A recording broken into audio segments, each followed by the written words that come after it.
Buonasera a tutti e grazie per la vostra presenza a questo concerto che, come molti di voi già sanno, apre in un certo senso le celebrazioni per il 95esimo del gruppo Alpini di Codroico, che poi ufficialmente si terranno nel mese di ottobre con diversi appuntamenti.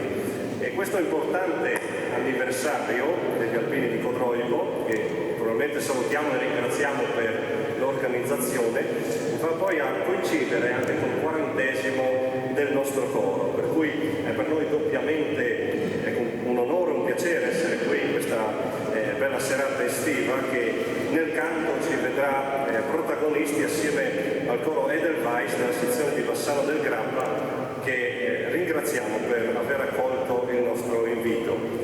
Un saluto cordiale a nome del coro anche all'OIVA, alle autorità e ai rappresentanti dell'amministrazione comunale che ci onorano della loro presenza.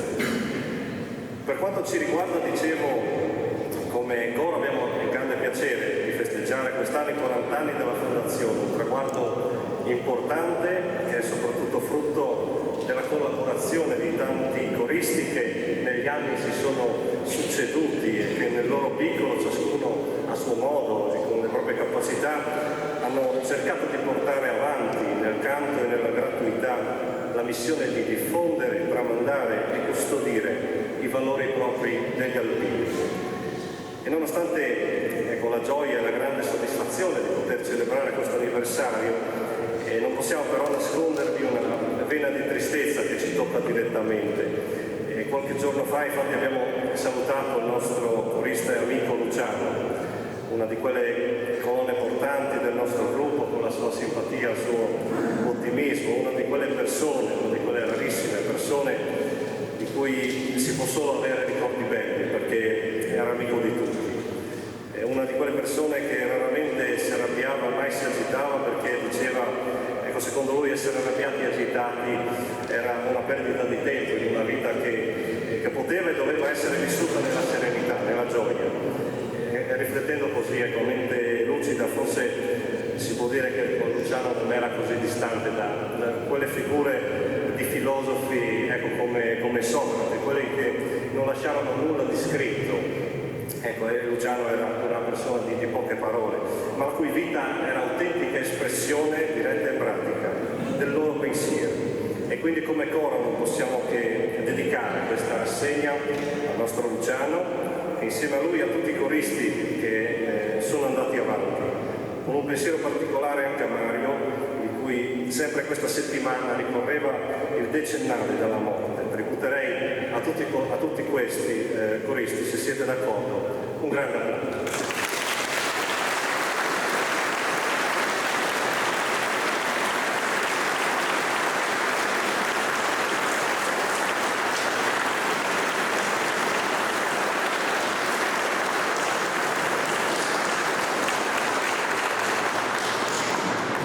E vediamo dunque con la nostra esibizione corale che, essendo dedicata anche e soprattutto al gruppo Alpini di Codroico, sarà incentrata su brani della tradizione alpina e di montagna.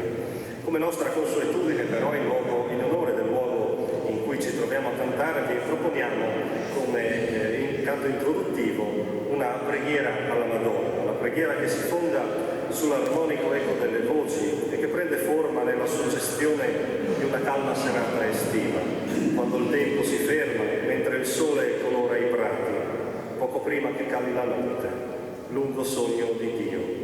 Di Beppi De Marzi, Maria Bassù.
prossimo è un canto che parla del sogno di un soldato che dal luogo di morte in cui si trova lascia andare la propria fantasia.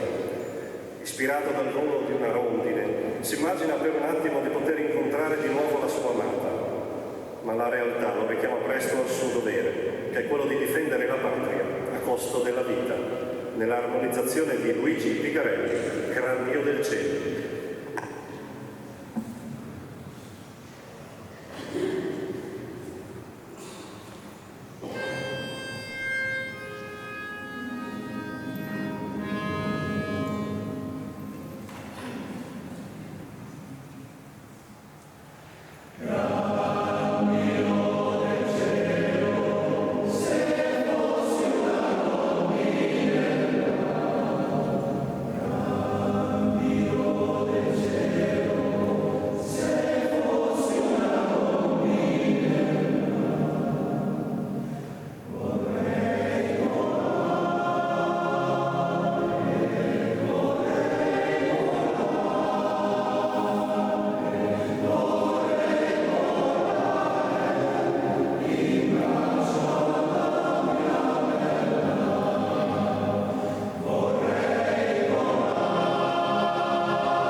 Giorni dopo la rotta di Caporetto, a Nervesa si cominciarono a vedere truppe di soldati di tutte le armi. Il sole con i suoi raggi sanguinei si scendeva dietro le colline del Montello. Sembrava che piangesse sui danni della guerra e presagisse la rovina di Nervesa. Con queste parole, un prelato, Don Visentin, descriveva il generale ammassamento degli italiani sul Piave, la cui difesa portò alla perdita di molte vite, ma che in seguito avrebbe garantito la salvezza della patria. Il prossimo brano ricorda dunque tutti coloro che si sono sacrificati in quel cimitero della gioventù che fu il Piave e invita chiunque a seguire le ultime volontà del soldato morente, portargli un fiore, a non dimenticarlo. Nell'armonizzazione del coro Monte Cabriol, la tradotta.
brano ci proietta in Russia nel terribile inverno 1942-43,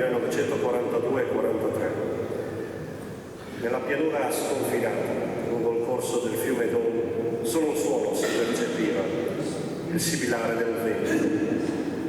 Dopo giorni di marcia, il 26 gennaio 1943, gli alpini riuscirono finalmente a sfondare le linee russe al ponte della ferrovia di Nikolaevka.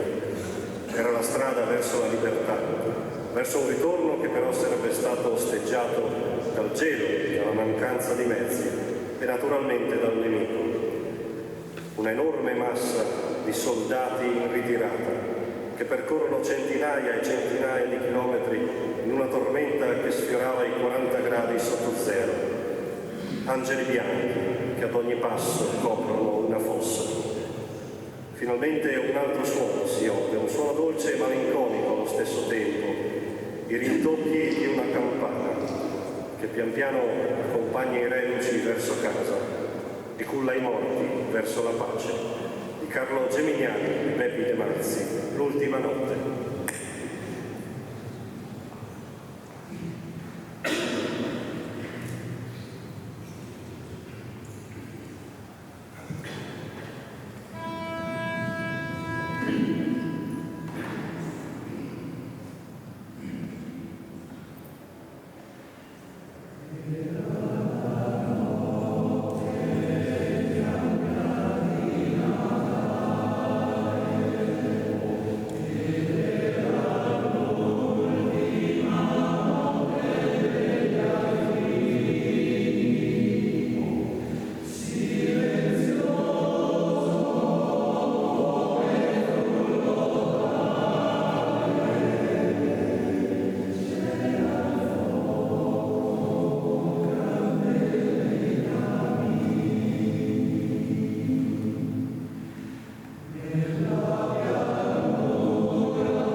prossimo brano canta la bellezza della rosa delle Alpi, fiore che ha per patria soltanto le alture incontaminate, dalle quali non può essere strappata senza appassire.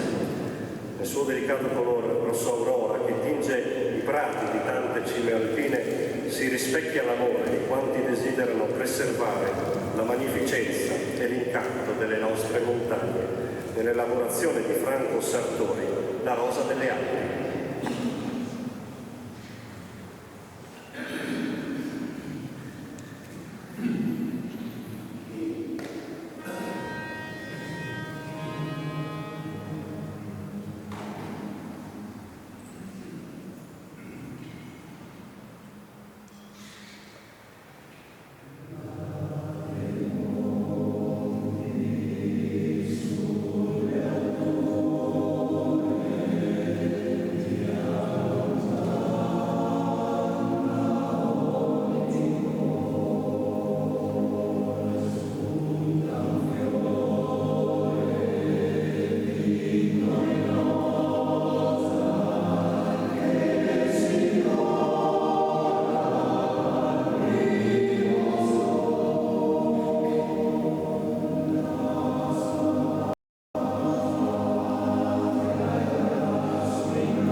Rimaniamo in queste atmosfere poetiche magiche anche col prossimo brano.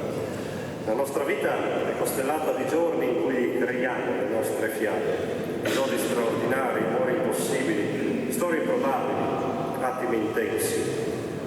Il tempo trascorre inesorabile e lo dimostrano gli anelli che ogni anno il gelso aggiunge ai suoi rami. Ma se ci crediamo davvero, queste nostre fiabe non andranno perdute, ce le porteremo per sempre con noi, proprio come fossero nelle nostre mani. Di Marco Maiero, Fiabe.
giunti col termine della nostra esibizione.